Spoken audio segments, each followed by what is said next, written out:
Surfer Pro owners, my parking brake switch, I guess these screws, 2 screws was loose. And so it was kind of cocked backwards, sideways. And so like when I had my parking brake on, it wouldn't start. So I took it to the dealer because I went through fuse. Everything was good. Hooked up the battery to a charger, still wouldn't start. Took it to the dealer. He immediately went to here and said that these Surfer Pros been having a problem with the parking switch.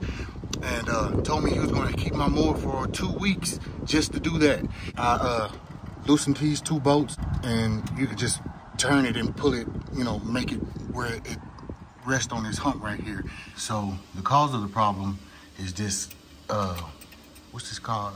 A cotter pin, I believe.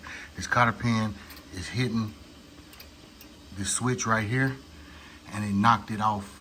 What I ended up doing was took this, the cotter pin that was in there, out, and I just put this is something I had in my toolbox, like a little key ring, keychain ring or something like that. Anyway, I put that in there, and see how it engages that switch without this bumping into this.